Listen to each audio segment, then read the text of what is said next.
Aleluia. Graça e paz, amada igreja. Nós temos alguns avisos. Depois, na posterior. Aleluia.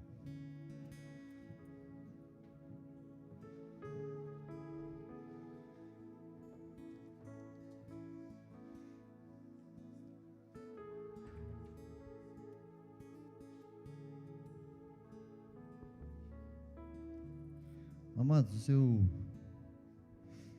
Senhor tem trabalhado comigo um texto da Bíblia Sagrada há mais de uma semana, que se encontra em Lucas. Eu quero ler primeiro com vocês, depois vamos ter uma palavra de oração. Em Lucas 18 e 18. É um texto que tem trazido alguma polêmica há um tempo atrás no meio evangélico, em termos de interpretação, e que essa noite eu queria compartilhar com vocês, e que o Senhor tem falado na minha vida. Que diz o seguinte: certo homem importante lhe perguntou: bom mestre, que farei para herdar a vida eterna? Por que me chamas de bom? Respondeu Jesus: não há ninguém que seja bom a não ser somente Deus. Você conhece os mandamentos: não adulterarás, não matarás, não furtarás, não dará falso testemunho, honra teu pai e tua mãe. E disse o moço: a tudo isso tenho obedecido desde a adolescência. Disse ele. Ao ouvir isso, disse-lhe Jesus: falta ainda uma coisa. Vende tudo que você possui e dê o dinheiro aos pobres, e você terá um tesouro nos céus. Depois venha e siga-me. Ouvindo isso, ele ficou triste, porque era muito rico. Vendo-o entristecido, Jesus disse: como é difícil os ricos entrar no reino de Deus. De fato, é mais fácil passar um camelo pelo fundo da agulha do que um rico entrar no reino de Deus. Os que ouviram isso perguntaram: então, quem pode ser salvo? Jesus respondeu: o que é impossível para os homens é possível para Deus. Pedro lhe disse: nós deixamos tudo o que tínhamos para seguir-te. Respondeu Jesus: digo a verdade, ninguém que tenha deixado casa, mulher, irmão, pai, filho ou qualquer do reino de Deus, por causa do reino de Deus, deixará de receber na presente era muitas vezes mais, e na era futura a vida eterna. Pai eterno, Pai querido, Senhor, estamos aqui na Tua presença essa noite. Já temos ouvido os louvores que têm tocado fundo no nosso coração. Senhor, que a Tua palavra seja como estacas, que crave o fundo do nosso ser, que sirva de alicerce, Senhor, como base para a nossa vida espiritual. Pai, que essa palavra possa falar fundo no nosso coração. Precisamos, Senhor, ouvir a Tua voz, e que essa palavra penetre, Senhor, e faça efeito na nossa vida diária. É isso que nós te pedimos, em nome de Jesus. Vocês podem se assentar.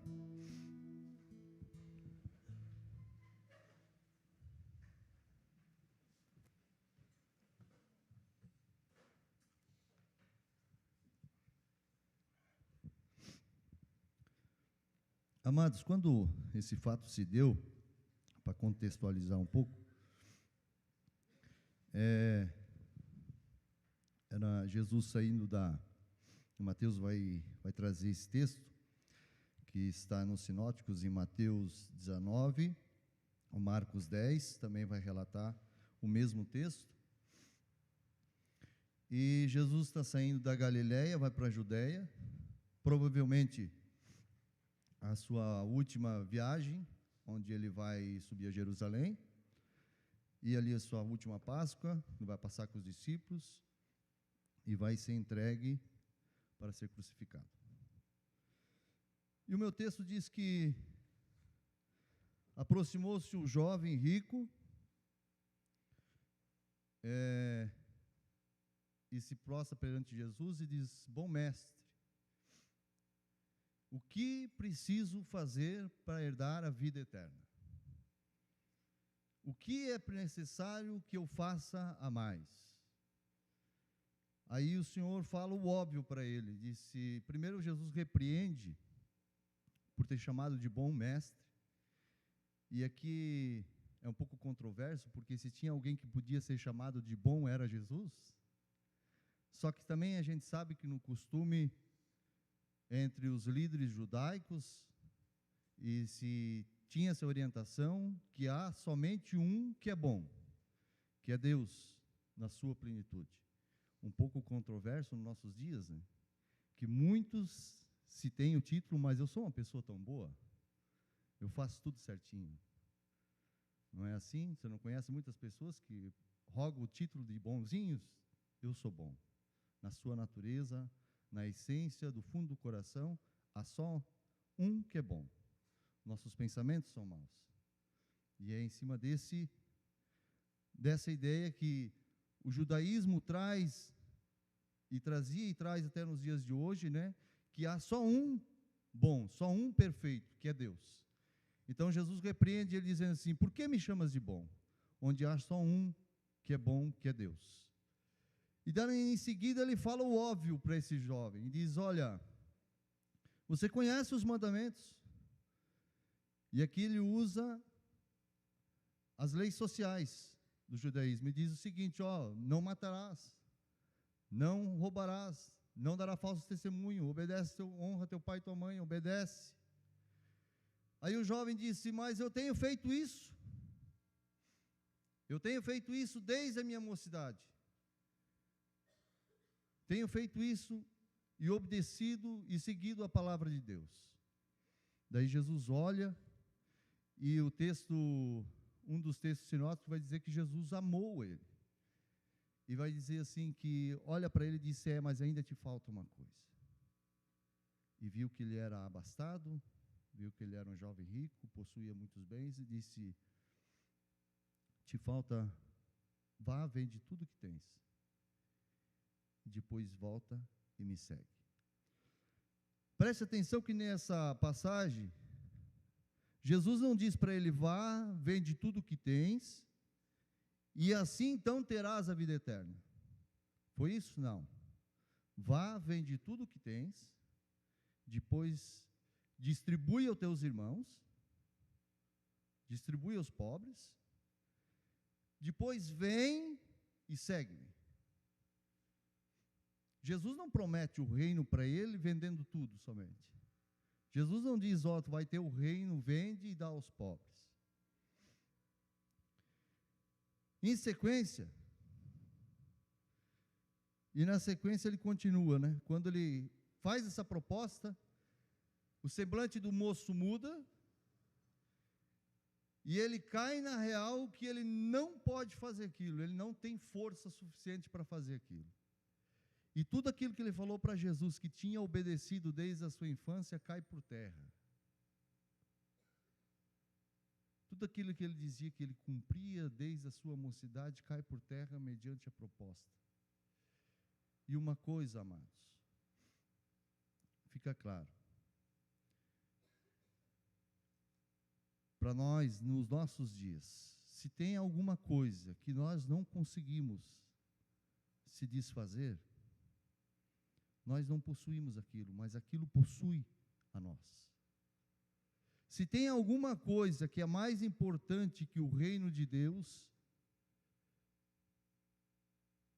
então tem alguma coisa errada na nossa vida. Tem alguma coisa que tem que ser repensada, e o Senhor tem falado forte comigo essa semana. Aquele jovem disse: mas eu tenho obedecido a palavra do Senhor, eu tenho andado nos preceitos de Deus.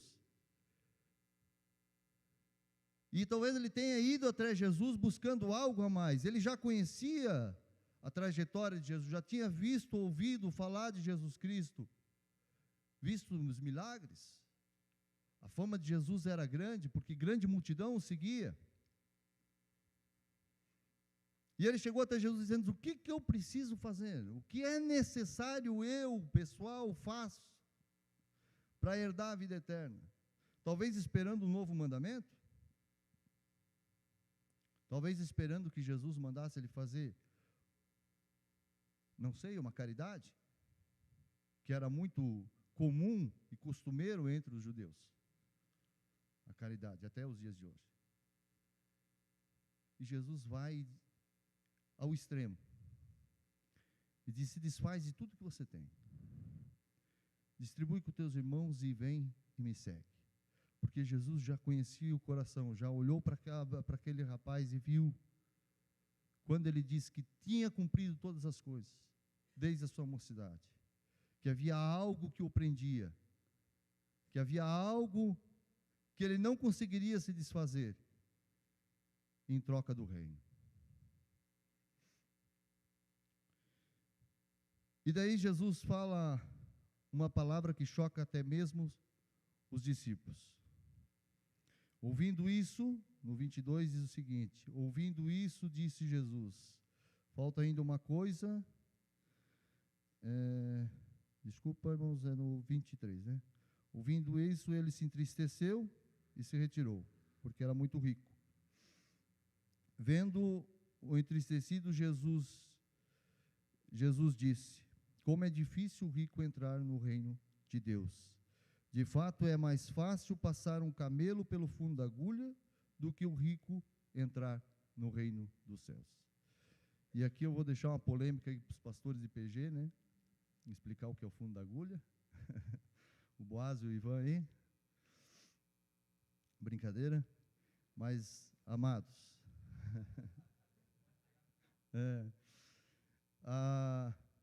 Jesus olha e está simplesmente dizendo o seguinte: olha, como é difícil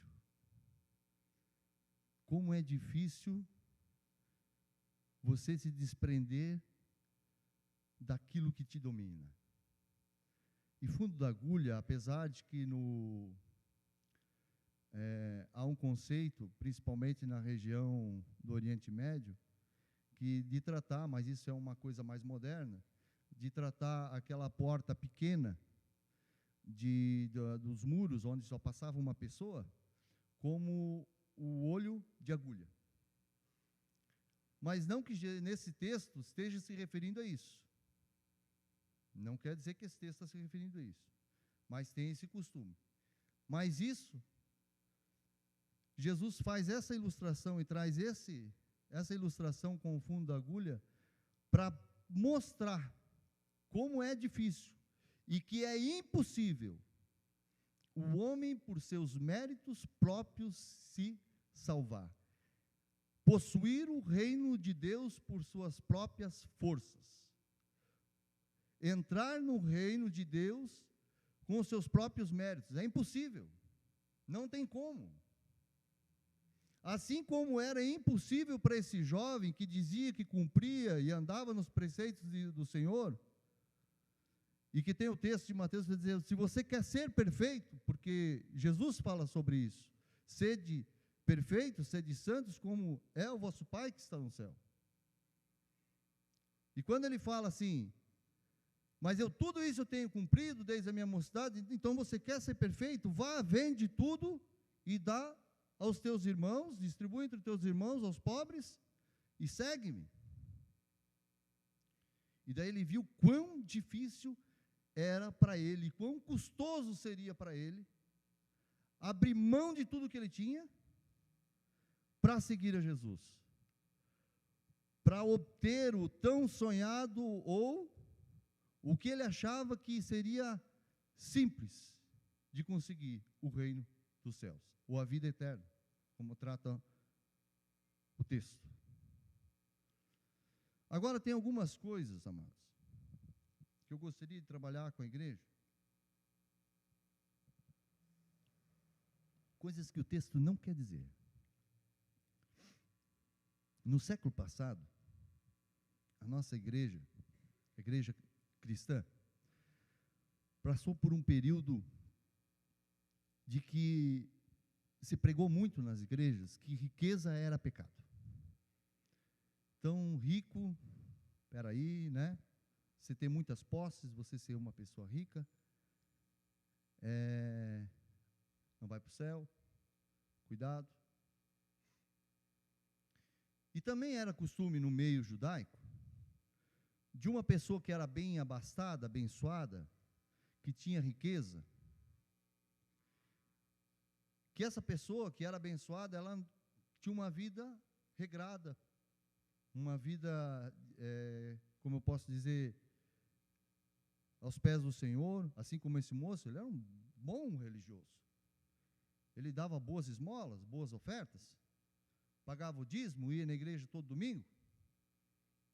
Um exemplo, estou fazendo uma alusão. Então, se tinha também no meio da cultura judaica, se você era uma pessoa abençoada, você era uma pessoa que cumpria a lei, que andava no preceito do Senhor, e se você não fosse uma pessoa abençoada, alguma coisa de errado tinha com você. Você vai encontrar no Antigo Testamento vários textos citando sobre isso. Jó era uma pessoa abençoada, era um homem íntegro, Deus o abençoava. O patriarca era abençoado, honrava o Senhor. Então, tinha bastante dessa alusão. E isso choca os discípulos. E não é diferente da igreja desse século, onde se prega que se você está de bem com o Senhor, se você está de bem, você é filho do rei, você é filho de Deus, a bênção é para você, as riquezas são para você. As duas visões não é o que esse texto está querendo dizer. E eu sublinhei algumas, fiz um escrito aqui, sou do tempo antigo ainda, amados, me perdoe. Coisas que esse texto não quer dizer. Esse texto não está dizendo que é para você sair vendendo tudo que você tem e dar aos pobres. Não, de forma alguma. Esse texto, Jesus falou isso especificamente para esse jovem, que veio até ele perguntando o que era preciso fazer a mais. Também não está dizendo que é para você vender tudo e dar para a igreja, para pastores, para uma missão, não está falando nada disso. Também não está dizendo que é preciso ser pobre para ser salvo. Também não está dizendo que os ricos, todos os ricos são materialistas. E também não está dizendo que a riqueza é sinônimo de desonestidade. Apesar de que isso possa ocorrer, mas não é o que esse texto está querendo dizer. Agora, o que é interessante, e que tem que ficar claro nesse texto, que Jesus vai confrontar, porque o coração, naquilo que o nosso coração está depositado como confiança, que não seja em Deus, isso é idolatria, isso é o teu Deus. Então, o coração desse jovem rico, por mais que ele obedecia os preceitos do Senhor, mas ele estava amarrado à sua riqueza, estava amarrado às suas posses. Então, amados, tudo aquilo que nós possuímos, mas que não conseguimos se desfazer, isso nos possui. Está usurpando o lugar de Deus. Qualquer coisa que esteja usurpando o lugar de Deus, é como esse jovem, que não conseguia abrir mão da sua riqueza para seguir a Jesus. Muitas vezes, não é preciso ter grandes posses, grandes riquezas. Mas às vezes pequenas coisas que tem na nossa vida no dia a dia, pequenas coisas que nos atrapalham. Como Paulo fala, deixai todo o embaraço, tudo aquilo que estrova, tudo aquilo que está amarrado e amarrando a nossa vida espiritual, nós temos que se desvencilhar, soltar.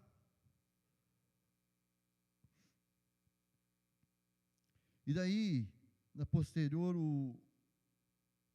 os discípulos ficam assustados com Jesus, quando ele fala assim, olha como é difícil. E faz essa ilustração do fundo da agulha e do camelo. Como é difícil entrar no reino dos céus. Aí eles ficam assustados, porque eles também têm essa mentalidade de que se a pessoa é abençoada, é uma pessoa que Deus abençoou, e essa pessoa que Deus abençoou, então está tudo certo na vida dela, e ela já é uma pessoa que Deus iluminou, e que a salvação está garantida. Eles voltam para Jesus e dizem, mas quem pode ser salvo? Quem pode ser salvo? Quão dura essa palavra? E daí Jesus diz assim, o que é impossível para os homens, é possível para Deus.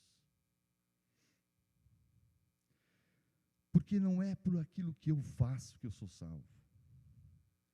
Eu não sou salvo. Se você vai para o monte, todo dia, ora 2 horas no monte, todo dia, amém. Quem faz isso? Né? Mas se você faz isso para ser salvo, está errado. Se você jejua para ser salvo, você não entendeu o evangelho ainda. Se você dá esmola, se você faz caridade para ser salvo, meu amado, você ainda não compreendeu qual é o evangelho de Jesus Cristo. Se você é uma pessoa bondosa, boazinha, para ser salvo, você ainda não compreendeu. Quando você é salvo, e é isso, é essa palavra, salvo, a gente tem ainda uma mentalidade sobre salvação um tanto equivocada. Porque a gente sempre acha que o Senhor vai nos salvar de algo ruim. Né? Do irmão ruim, de um vizinho ruim, de um parente ruim, ou de um cara que está me perseguindo no trabalho, então a gente ora para Jesus salvar, né? De um monte de coisa ruim que pode acontecer na nossa vida. Ninguém quer coisa ruim, mas a gente tem a ideia de que Jesus morreu na cruz do Calvário para nos salvar do que pode acontecer de ruim comigo. Então Deus abriu mão da sua glória, se fez homem, passou o ministério dele todo pregando, morreu numa cruz do Calvário, para nos salvar das coisas ruins que podem acontecer com nós. Não faz sentido. Agora o Senhor morreu na cruz do Calvário para nos salvar de nós mesmos. Porque o evangelho de Jesus Cristo é negar a si mesmo. É a mesma proposta que Jesus fez para o rapaz aqui. É abrir mão de si. É abrir mão de eu. E daí o Senhor me salvando de mim, eu já não vou mais fazer mal para ninguém. Então vocês estão livres, se eu sou salvo. Então eu mandei para o Boaz, para o Edilson também, um texto do Paulo Borges Júnior, que ele fala sobre a cruz de Cristo, que é um livro que eu li, e que o símbolo da cruz, ele nasceu na igreja primitiva, em que os cristãos faziam o sinal da cruz. Depois a gente pode fazer isso em grupo. Como um símbolo de identificação. E que você estava, quando você fazia o sinal, você estava dizendo assim que o outro estava livre de você.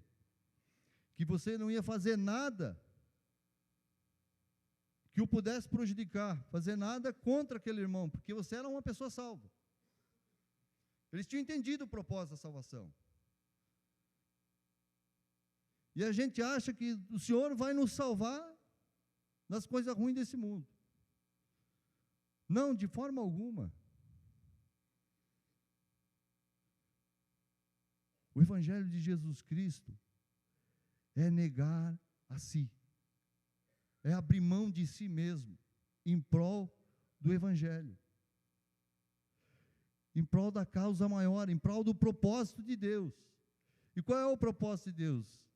A Bíblia diz que o propósito de Deus é que nenhuma alma se perca.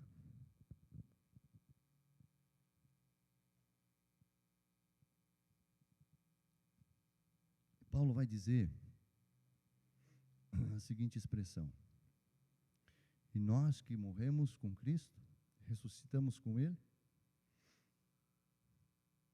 não vivemos mais para nós mesmos, mas para Cristo, para o reino. E isso tem que estar na nossa mente e na nossa alma diariamente. Diariamente, amados. Então, lá no teu trabalho, e o Senhor tem trabalhado comigo, porque muitas vezes eu tenho abrido mão ou deixado de lado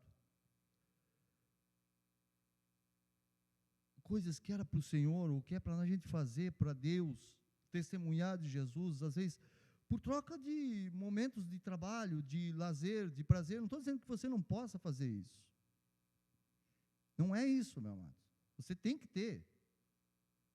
Mas onde você vai, ou em qualquer lugar que você for, você tem que ter na tua mente que lá é um representante de Jesus Cristo. E lá no teu trabalho, não estou dizendo agora que é para você chegar lá e ser inoportuno, chegar, incomodando as pessoas. Não é isso, tenha bom senso, amados. Mas seja testemunha de Jesus. Não é somente com palavras, mas com gesto, com atitudes. Porque são as tuas obras pregam muito mais do que as tuas palavras. A tua vivência, a tua conduta, a forma de se portar. E que as pessoas podem se sentir confiáveis do teu lado, porque você é uma pessoa salva. E sendo salvo de si mesmo, mortificado o ego na cruz, elas estão livres. E elas vão se sentir à vontade do teu lado, porque elas sabem que você não oferece risco mais nenhum.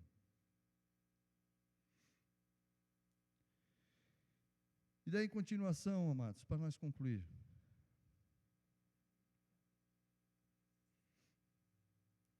Aí Pedro, como sempre, tem que puxar uma brasinha para o assado. Aí ele disse: mas, Senhor, nós deixamos tudo para te seguir. E o que vai sobrar para nós? Hein? Aí Jesus diz assim: olha, todo aquele que abriu mão de pai, mãe, irmão, tem o texto de Marcos, acho que vai ganhar 100 vezes mais. 100 vezes mais de pai, de mãe, de irmão. E a gente muitas vezes quer 100 vezes mais do que eu quero.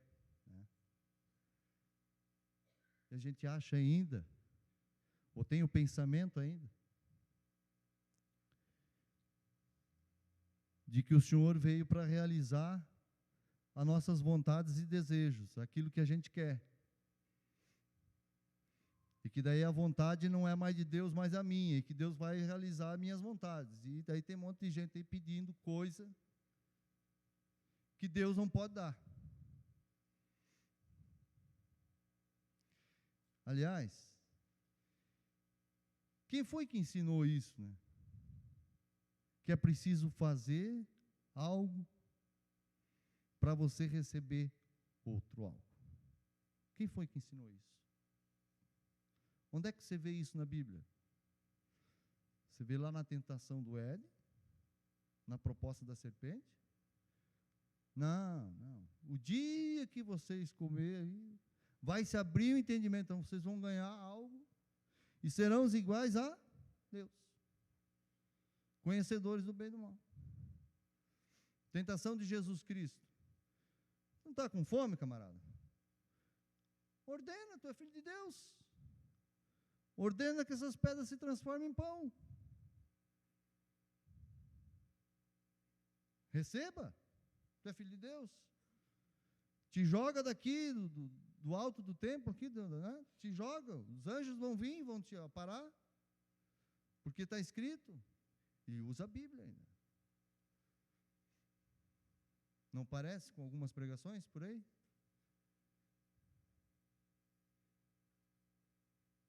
Jesus nunca prometeu isso. Deus nunca prometeu. A palavra do Senhor nunca se desviou do propósito, desde o princípio. Se você ler a Bíblia de Gênesis a Apocalipse, há um único propósito. Desde o tempo do povo de Israel, Deus se revelou ao povo, através de Israel, para um propósito. O propósito da salvação. A natureza divina. E Pedro vai perguntar para Jesus, mas o que vai ser de nós, Senhor? Que larguemos tudo para te seguir. Mediante o choque dessa palavra, de realidade que eles receberam. Falaram, o que vai ser de nós? Né? Nós larguemos tudo. E o Senhor disse, não, vocês vão ter 100 vezes mais aqui. Tem um texto de Marcos, diz 100 vezes mais.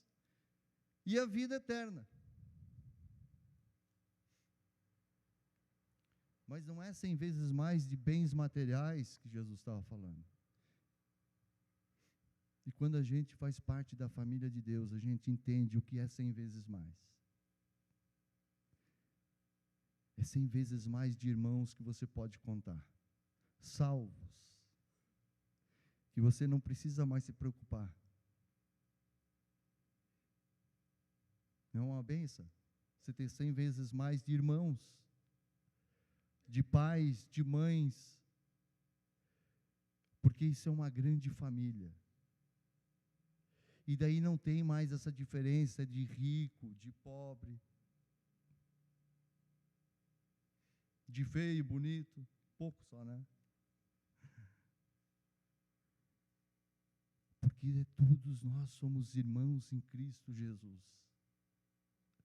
E se você quer agradar a Deus, se você quer agradar a Deus, então faça algo pelo seu irmão. Simples assim. Assim você agrada a Deus. Não estou dizendo que é para você parar de orar, não. Isso é um pessoal teu. E sempre que orar, ora pela vida do teu irmão. Amém? Essa palavra o Senhor tem trabalhado no meu coração. Essa semana. E tem trabalhado e falado firme comigo, porque algumas coisas, pessoalmente, nós temos que repensar na nossa vida diária. Será que não tem algo na nossa vida diária, amados, que está tomando lugar? O tempo de Deus não está tomando o tempo de Deus? Será que se a gente... Quantas coisas tem na nossa vida hoje que a gente não abre mão de fazer de jeito nenhum? Mais um momento de oração e leitura da palavra, um momento de socorrer um irmão, de um necessitado, a gente tem deixado, negligenciado. Tem depois eu faço, outra hora. quanto nós temos evangelizado? O nosso amigo do trabalho, o quanto nós temos visto, ouvindo pessoas necessitadas até a nós, pedindo auxílio, pedindo um conselho, pedindo um abraço. E nós muitas vezes temos deixado passar. Pois é, a vida é assim mesmo. Não, a vida não é assim mesmo.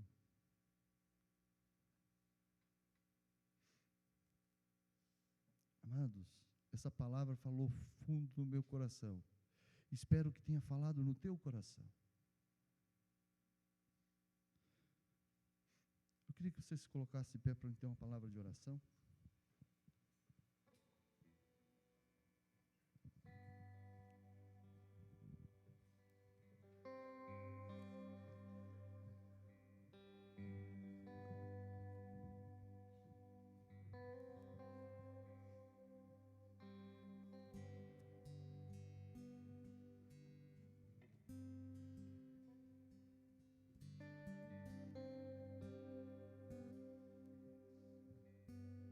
Eu não sei como está a tua vida.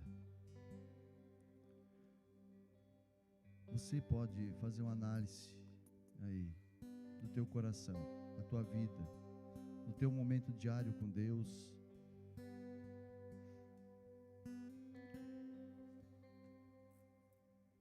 E se tem algo que te afasta de Deus essa noite, que te afasta da presença do Espírito Santo, essa é a noite de você colocar em prática e começar a dizer: Senhor, tem misericórdia. A tua palavra diz que é impossível ser salvo por minhas próprias forças ou méritos. Eu só sou salvo porque eu acredito em Jesus Cristo, que morreu na cruz do Calvário, entregou a sua vida para me salvar. E agora, porque eu tenho essa consciência de que Jesus Cristo é o meu Salvador da minha vida, que Jesus Cristo é a pessoa que me salva, e agora estou introduzido no reino, porque Jesus morreu na cruz e pagou o preço da minha salvação.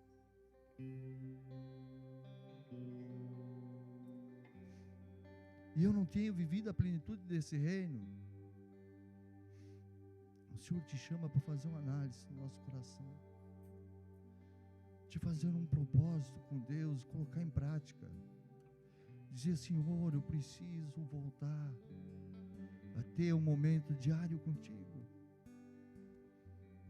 a ter um momento diário, um devocional, uma comunhão com os irmãos.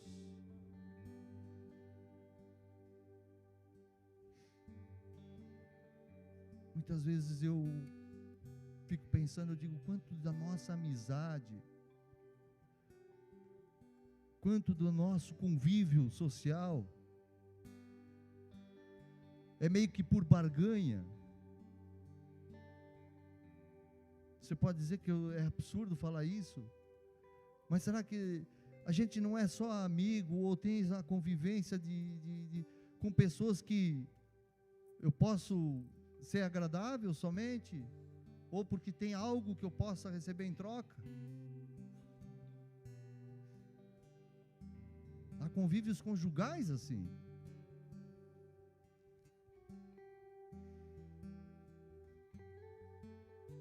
Mas o Evangelho de Jesus Cristo é abrir mão de si em prol do outro, do próximo. Esse é o Evangelho. Por isso que Jesus fez essa proposta para o rapaz: vá, vende tudo, entrega, distribui entre os teus irmãos e siga-me. Que o Senhor possa nos capacitar, que o Senhor possa nos dar graça e força para sairmos daqui transformados. Quero orar por vocês. Pai eterno, Pai querido, somos gratos pela Tua palavra. Somos gratos por tão grandiosa salvação. Deus, só podemos pela tua misericórdia, só pela tua graça, Senhor. O Senhor tem nos salvo, Pai. Tem nos amado primeiro, Deus, não sendo nós merecedores. Senhor, que essa palavra possa falar fundo no coração de cada irmão, de cada crente que aqui está. Que ela seja o nosso devocional diário. Senhor, que o teu reino seja prioridade em nossa vida. Pai, como está enfraquecida a nossa fé. Precisamos mais da dependência, Senhor. Precisamos conhecer-te mais de perto. Queremos mais de ti, Senhor, e menos de nós mesmos. É isso que te pedimos. Senhor, aumenta a nossa fé. Aumenta, Senhor, o nosso desejo por buscar-te, por anunciar teus maravilhosos feitos, Senhor, em nossa vida. E que o mundo possa te conhecer através de nós. Senhor, obrigado. Pai, consola o coração do aflito e do necessitado. Somos gratos por tudo, Senhor. Em nome de Jesus.